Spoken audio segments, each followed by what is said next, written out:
अध्यक्ष जी, मैं आजाद समाज पार्टी काशीराम की ओर से स्वास्थ्य सुरक्षा से राष्ट्रीय सुरक्षा उपकर विधेयक 2025 पे अपनी बात रख रहा हूं।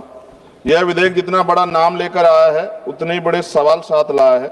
इस बिल का उद्देश्य राष्ट्रीय सुरक्षा और लोक स्वास्थ्य को सुदृढ़ करना बताया गया है, लेकिन इसकी संरचना, प्रावधान और भाषा में भारी अस्पष्टता है। अतिशक्तियां और राजस्व वसूली की प्रवृत्ति स्पष्ट रूप से दिखाई देती है। विधेयक का उद्देश्य स्पष्ट नहीं है, नाम बड़ा और दिशा धुंधली। सरकार कहती है कि उपकर राष्ट्रीय सुरक्षा और लोक स्वास्थ्य पर व्यय को पूरा करेगा, लेकिन कौन सी राष्ट्रीय सुरक्षा परियोजना, कौन सा स्वास्थ्य कार्यक्रम, कितना फंड किस योजना को मिलेगा, किस मंत्रालय को कितना आवंटन होगा, विधेयक में एक भी ठोस उल्लेख नहीं।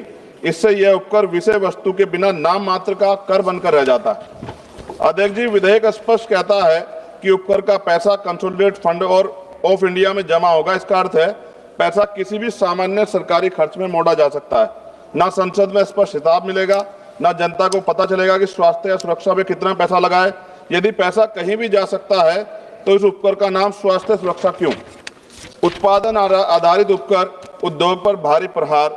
इस बिल में मशीनों की क्षमता और उत्पादन पर उपकर लगाया जाएगा। इतना भारी उपकर छोटे उद्योग को समाप्त करेगा, मध्यम उद्योग को अस्थिर करेगा, लाखों परिवारों की आजीविका खतरे में पड़ेगी, उत्पादकों पर अनुचित आर्थिक दबाव पड़ेगा।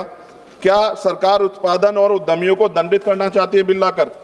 क्या अधिकारियों को अत्यधिक सख्त या भ्रष्टाचार का खतरा दोगुना? विधेयक में तलाशी, जब्ती, छापे, निरीक्षण, गिरफ्तारी और सख्त ऑडिट के विशाल अधिकार संयुक्त आयुक्त स्तर के अधिकारियों को दिए गए हैं। इससे अधिक शक्तियों से दमनकारी कर वसूली बढ़ेगी, व्यवसायी भय में काम करेंगे, भ्रष्टाचार और रेंट स्कीम को बढ़ावा मिलेगा।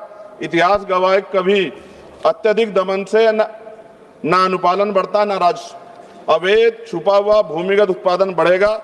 जब मशीन की क्षमता पर भारी उपकर लगाया जाएगा तो उद्योग उत्पादन छुपाएंगे, अवैध यूनिटें चलाएंगे, अंडरग्राउंड फैक्ट्रियां बढ़ेंगी, काला बाजार मजबूत होगा।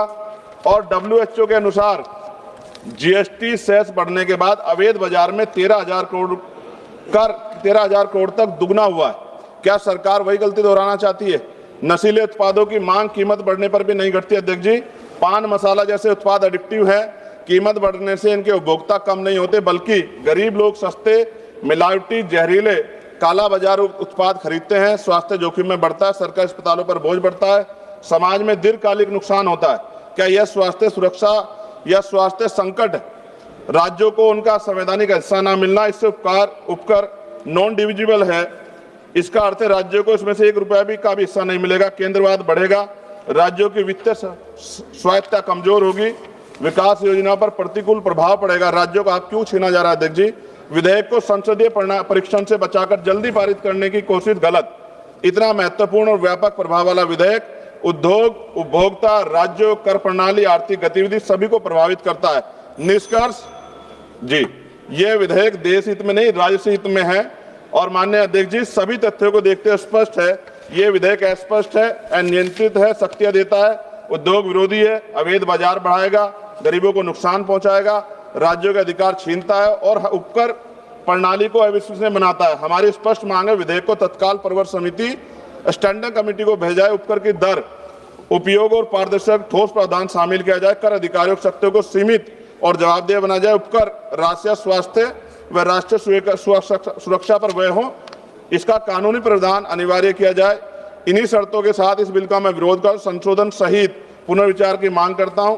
अध्यक्ष जी, अंत में इस बिल को पढ़कर मुझे ऐसा लग रहा है कि देश की सुरक्षा में अब अत्याधुनिक हथियारों की नहीं, पान मसालों की ज्यादा जरूरत है। और हर चौराहे पे खड़े होने वाला व्यक्ति कहेगा कि देश की सुरक्षा में सबसे बड़ा योगदान उसका है।